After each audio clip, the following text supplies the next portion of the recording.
Join us and discover beautiful beaches, rugged landscapes, pretty towns, desolate mountain ranges that sweep down to stunning lakes, unique architecture, history and folklore, no shamrocks, no shillelaghs, and definitely no shenanigans, just naked Ireland. Now you may remember that we visited the town of Bray in County Wicklow a few weeks ago. We went through this very railway tunnel, and when we passed this colourful bar that we're approaching on the left, I said I'd do a separate film on it, so here I am, as good as my word. This is the Harbour Bar in Bray. These posters on the wall outside tell you all you need to know about the pub's importance as a live music venue. It's a well-known place and well regarded, and we're going to take a closer look at it today.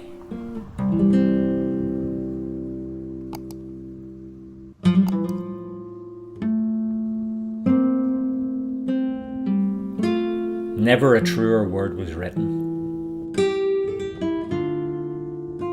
So the bar, as the name suggests, is situated down by Bray Harbour. You're a stone's throw from the beach and the smell of salt's in the air. And there's an advertisement, not just for the live music I mentioned, but also for the fish bar. So it's not just music that's served up here. Not that good music wouldn't be sufficiently nutritious on its own, but the fish bar serves fish and chips, scampi, calamari and the like.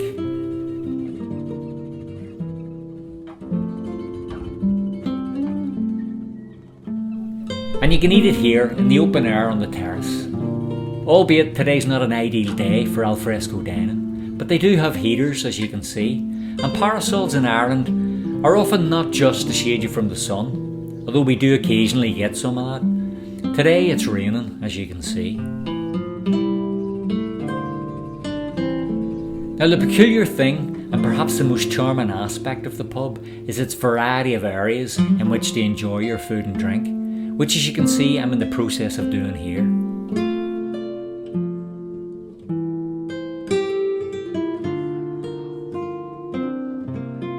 This large shabby-chic lounge is light and spacious, full of all kinds of memorabilia that might be fascinating for tourists.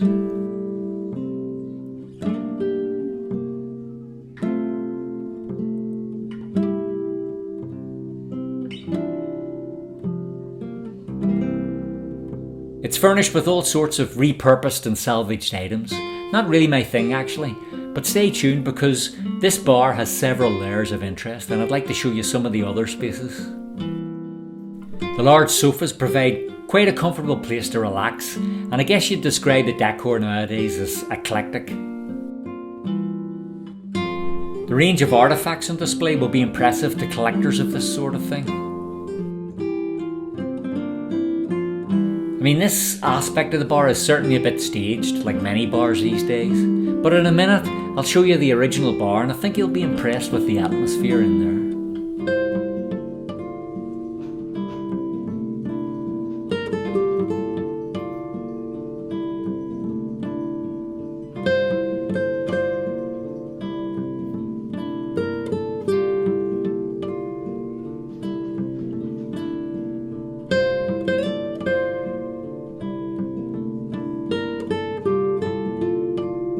Before we even enter the bar, again it's impossible to escape Ireland's past.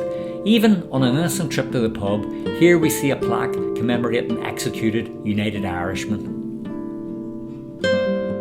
And in we go to the bar. I must say, this is where the place really started to appeal to me.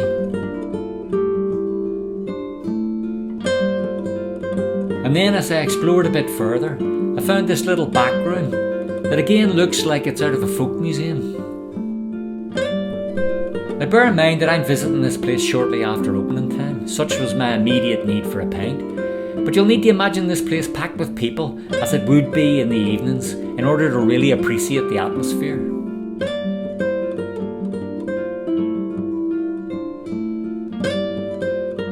Not a bad wee place to sit with a bunch of friends over a few pints.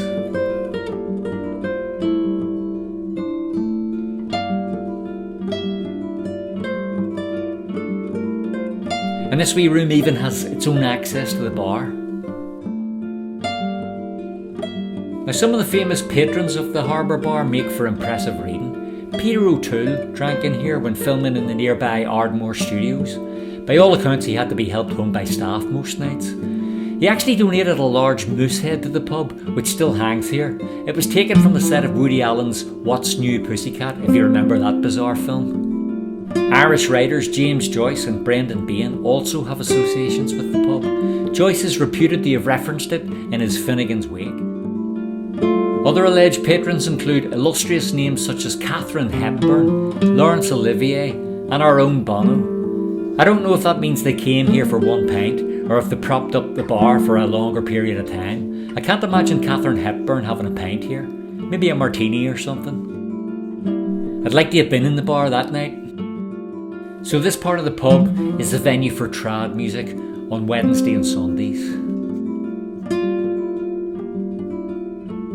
And back into the lounge again. So this pub was established way back in 1872, and it was run by the O'Toole family, no relation to Peter, from 1932 right up to 2013, at which point it was sold to the Dugan family. Amazingly, it was voted best bar in the world, not best bar in Bray, you heard right, in the world, by Lonely Planet in 2010. This is another little area that I believe hosts the rock bands and pop acts.